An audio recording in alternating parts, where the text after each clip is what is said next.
Good afternoon. Thanks for AHDB inviting me to speak, but also for raising this subject. I think it is so important, monitoring precisely feeding herd performance. An industry that measures pigs weaned per sow per year to within 2 decimal places and P2 to 1/10 of a millimetre, and yet doesn't perhaps altogether know the growth rate of pigs between 50 and 70 kilos, I think is perhaps missing an opportunity, let's say. So my topic then is to weigh or not to weigh. That is the question really confronting. This has been one of the most difficult talks I've had to write because I've only got 10 minutes, so it's going to be rather a sprint through. I'm going to be posing some problems, and as I'm standing in front of a board saying opportunities, looking at the opportunities therewith, and I think it's a subject for longer term. So sprinting on, I've put my conclusion slide at the end to get them in, so use and benefits to pig producers from real-time monitoring of average daily gain, daily feed intake and FCR. Well, firstly, to assess current performance actually as it occurs, i.e. real time, versus a target, a preset target, or previous batches. And that is going to allow you to make interventions during the process, not getting to the end and say, oops, I wonder what went wrong there. You can actually change things as it's happening. Growth curve determination, they're so variable, the nutritionists need them in order to give precise nutrition and perhaps a cost saving.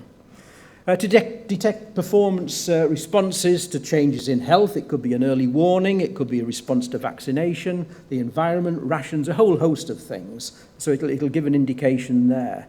To show within batch variation, so perhaps allowing differential nutrition with different disadvantaged groups of pigs. To minimise overweights and to help you with your planning of pig numbers for sale and your pen clearance strategies, which again is going to affect your throughput per pig place. How can it be done? Well, quite simply achieved by pig weighing, so that's going to give you data that allow you to calculate average daily gain and also weight variance. Much of my talk is dealing with variation in pigs. And measuring feed usage is going to allow you to calculate the thing that nutritionists always want to know about, daily feed intake and ultimately food conversion rates. It'll be easier to do with using new technologies to collect the data and manage the data. The UK spends 40% more time producing finishing pigs than the rest of Europe. We don't want to impose systems upon you that are going to require even more labour when labour availability is tight. So with the data, we want to measure it, we want to interpret it, and then we want to make good management decisions and then implement those management changes to improve performance. Just keeping the data won't improve the performance. You need to start to do things differently. And again, asking what it's potentially worth, well, it depends where you are to start with and what the aspiration is, but I was suggesting between £1 and £5. I see on the questions you've gone slightly more. So this is looking at weight for age monitoring, a target graph there, a single black line. It could be from a breed company, it could become a feed company, whatever. Against that, the farmer is weighing pigs every week or every fortnight and plotting the weights for age against that target line. And we can see here just as an example, the pigs were initially below target, and then he perhaps made some interventions, either in this group or the next group, and corrected things, and then got things going slightly better and got above target. Why do I say it's limited? Well, how representative is the pen that you're monitoring to the whole batch? It's quite an assumption that. It's based on average weights. It's a single line there, which is a gross oversimplification of the situations we'll see in a moment. So what about weight variation within? What happens to the curve once you start drawing pigs out for sale? You're pulling out the faster growing pigs. How is that going to affect the curve of those remaining?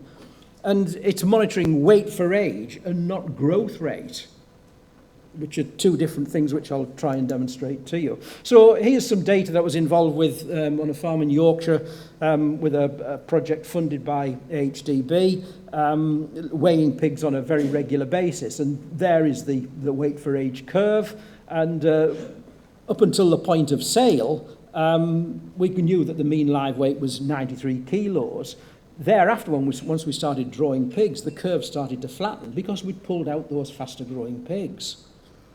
The guy's live weight at sale was pretty good. It was 113 kilos pretty consistently, and that was in response to weighing the pigs. And there were the pigs that were sold at different draws cumulatively. If we expand that and look at the pigs by draw and look at the weight for age of those pigs, we can now see much bigger variance on those pigs. Some pigs, 9% of the pigs were to slaughter weight in 140 days. The laggards were taking much, much longer, another 40 days. And the question that's got to be asked is how profitable or unprofitable are those latter third pigs? Now, currently, they're going to be pretty profitable still, but when knocked off 20 or 30 pence a kilo, and your profit or your margin per pig place per year, which is an important parameter, is going to be hit by those pigs not getting the next batch of fast-growing pigs into place. And so knowing the weight variation of those pigs helps to potentially determine the nutrition, which Mick's going to be talking about next, and also the marketing. What draw should we draw the line and say, right, everything now goes, and pen clearance strategies accordingly. Just looking at the variance of those pigs, at weaning the mean was 7.3 kilos, but the range was from 3.1 to over 12, a fourfold difference. Pigs of the same genotype and weaning batch and age. Entry to finishing, 53 kilo mean, nearly 30 to 70 kilo range. It had dropped, the coefficient of variation had dropped, and at slaughter, 92.8 after first draw, but the range was still from nearly 60 kilos to 114. And again, the range had dropped, but the multiple had dropped, but the amount of weight was still very significant. So conclusions from that is that pigs of the same age and weaning batch are very variable and remain so right through the production phase. Some smaller pigs do exceedingly well, but they generally don't catch up.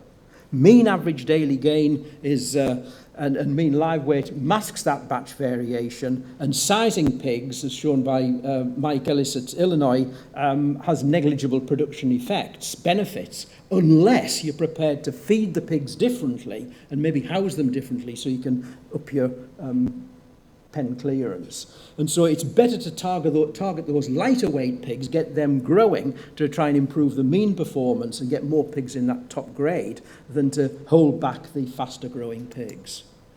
Looking at the same data now, looking at the growth curve, very different to the weight for age, so exactly the same data, and we can see some interesting peaks and drops there, and that plateau in growth rate and the erratic nature of it should be a cause for concern, but wouldn't be evident from straight weight for age monitoring. If we again expand that same data into each draw, we can see some very significant changes there. These fast-growing pigs here are continuing to grow on well. The third draw pigs were going nicely and then fell away. Look how erratic these guys are here.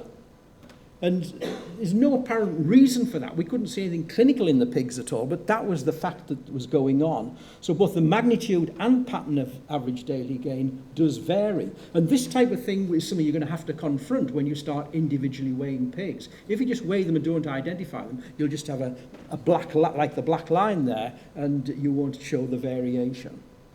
So the question is there, and Mick will be answering it next, made him gulp his water, in terms of how is he going to feed those pigs with that degree of variation. So we'll see. Looking at the effect on economics then of speed of growth rate and FCI. This is some good work from Liz McGowan's group in Northern Ireland, and this is looking at pigs from 40 to 120 kilos in terms of growth rate and food conversion rate. I just put some economics onto that and looking at it in terms of margin per pig place per year, and looking at the effect of throughput and feed usage there. Note that these slower growing pigs had substantially higher food conversion rates than these faster growing pigs at this end. But it was a threefold difference in terms of margin per pig place, £81 per finishing pig place as opposed to £27 per pig place. At times when the pigs are selling for 160 odd pence a kilo, it's less relevant, but once it starts getting to lower levels, that might be more significant. And so if performance isn't measured, I can't easily see how we can manage it and therefore improve it. So we do need more monitoring of these pigs. This is just looking at daily, seemingly out of time, but my daily feed intake monitoring. Again, a caution here. If you're looking at it daily, you're going to see a very erratic situation there on the green line. I would step back from it and look at it on a 7 to 10 day rolling average, and you see that effect there. That dip there did in part explain our depressed dip in growth rate. My last slide is just showing some pigs there, but I'm grateful to Mike Sheldon for this comment shown in the Weekly Tribune, and he was saying that the UK pig industry needs to embrace change. Well, I think we all agree with that, and that success will increase the rate of installation of cutting-edge, world-beating pig production facilities with all the advantages of sustainability that would bring. So thanks for that, Mike, and I think it sums things up quite well. Thank you.